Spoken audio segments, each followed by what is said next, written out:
மதுராந்தகத்தில் நடைபெற இருக்கும் பொதுக்கூட்டத்திற்கு வருகை தந்துள்ள பிரதமர் மோடியை எதிர்த்து ஆர்ப்பாட்டத்தில் ஈடுபட்டு உள்ளனர் காங்கிரஸ் கட்சியினர். இதுகுறித்த கூடுதல் விவரங்களுடன் இணைகிறார் எமது செய்தியாளர் இளையராஜா அவர்கள். வணக்கம் இளையராஜா, கூடுதல் விவரங்களை தரலாம். வணக்கம் கோகிலா.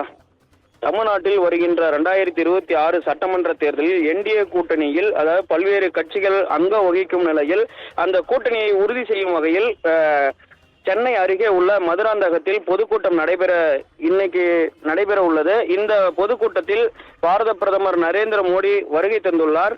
இதனையொட்டி கள்ளக்குறிச்சி மாவட்டம் சங்கராபுரம் மும்முனை சந்திப்பு பகுதியில் மகாத்மா காந்தி தேசிய ஊரக வேலை உறுதி திட்டம் என்ற 100 நாள் வேலை திட்டத்தில் தேசத்தந்தை அண்ணல் காந்தியடிகளின் பெயரை நீக்கி தொடர்ந்து தமிழ்நாடு மக்களை வஞ்சிக்கும் செயல்களில் ஈடுபட்டு வரும் பிரதமர் நரேந்திர மோடியின் தமிழ்நாட்டு வருகையை கண்டித்து கோபேக் மோடி என்ற கோஷத்துடன் கள்ளக்குறிச்சி மாவட்ட காங்கிரஸ் கமிட்டி தலைவர் இதயத்துல்லா தலைமையில் காங்கிரஸ் கட்சியினர் பிரதமர் மோடியின் வருகைக்கு எதிராக கோஷங்களை எழுப்பி கண்டன ஆர்ப்பாட்டத்தில் ஈடுபட்டு வருகின்றனர். இந்த கண்டன ஆர்ப்பாட்டத்தின் போது வாக்கு திருடன் மோடியை திரும்ப போ என்றும் போலி தேசபக்தனை திரும்ப போ என்றும் காங்கிரஸ் கட்சியினர் பல்வேறு கோஷங்களை எழுப்பி போராட்டத்தில் ஈடுபட்டு வரும் சம்பவம் பரபரப்பை ஏற்படுத்தியுள்ளது. மேலும் இத்தகவல் அறிந்த சங்கராபுரம் காவல்துறையினர் உடனடியாக சம்பவ இடத்திற்கு விரைந்து வந்து அந்த ஆர்ப்பாட்டத்தில் ஈடுபட்ட காங்கிரஸ் கட்சியினரை பேச்சுவார்த்தையில் ஈடுபட்டு உடனடியாக அங்கிருந்து கலைந்து சென்றனர். மேலும் தமிழ்நாட்டிற்கு வருகை தந்துள்ள பிரதமர் மோடிக்கு எதிர்ப்பு தெரிவிக்கும் விதமாக கருப்பு பலூனை கையில் ஏந்தி பறக்க விட்டபடியும் கருப்பு கொடியை கையில் ஏந்தியபடியும் சாலையில் அமர்ந்து போராட்டத்தில் ஈடுபட்டு வருகின்றனர். இதனால் சுமார் 1 மணி நேரத்திற்கும் மேலாக போக்குவரத்து முற்றிலும் பாதிக்கப்பட்டுள்ளது குறிப்பிடத்தக்கது. கோகிலா,